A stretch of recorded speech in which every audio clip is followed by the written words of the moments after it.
Nagsisiksikan ang nasa 470,000 na mga sasakyan sa EDSA na meron lang ideal capacity na 250,000 vehicles a day.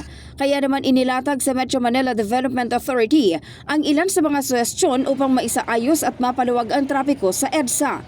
Kabilang dito ang pag-aalis ng EDSA busway at sa halip, ipapagamit na raw ito sa mga high occupancy rate na sasakyan o merong 3 pataas na pasahero.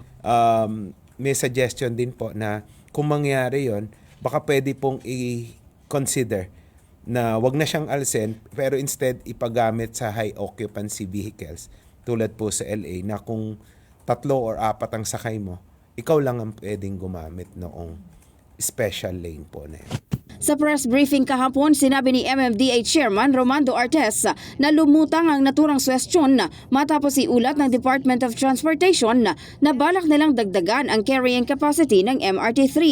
Ayon pa kay Artes, kapag kaya na ng MRT na isakay pati ang mga pasahero ng bus carousel, pagbabawalan na ang mga pampasaherong bus na pumasok sa EDSA. Kung inyo matatandaan, dati 2 lanes ang sakop ng bus. 'Di ba? May yellow line tayong tinatawag. Ngayon, inilipat natin sa kaliwa 1 lane na lang. Pag inalis po kasi natin yung bus carousel, completely wala na sila. So, wala na pong dadaan na buses sa EDSA. So, I don't think na magkikreate po yan ng problem. Pero agad itong tinabla ng DOTR. Sa pahayag nila kahapon, sinabi ng ahensya na naniniwala silang epektibo pa rin ang EDSA busway bilang transport system sa Metro Manila. Sa katunayan, inaantay nila ang resulta ng feasibility study kung paano pa mapapabuti ang serbisyo ng bus carousel. Nito lamang January 2025, umabot na sa mahigit 5.5 million passengers ang napagserbisyohan nito. Samantala, isa pa sa pinag-aaralang rekomendasyon ng MMDA ay ang mungkahing patawan ng congestion fee ang mga motoristang papasok ng EDSA during rush hour. Ito ay katumbas ng toll fee sa mga expressway para daw mahikayat ang mga car owner na tangkilikin ang public transport sa halip na magdala sila ng sariling sasakyan. Pero malamig daw si Pangulong Marcos sa panukalang ito kung saan ipinunto ng punong ehekutibo na pwede lang ito kung efficient ang mass transport system sa National Capital Region. Pag pumasok ka, i-charge ka. Initially, parang ipinopropose siya sa EDSA.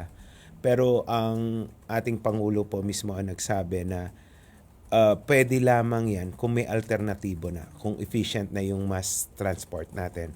Kasi kung magcha-charge ka tapos wala namang option yung ating mga kababayan na gumamit ng ng public transport dahil mahaba ang pila, parang hindi pa po timely na mag-implement ng ganoon.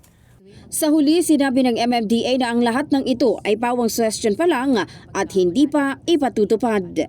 In the heart of changing lives, ito si Brigada Maricar Sargan ng 105.1 Brigada News FM Manila, The Music and News Authority.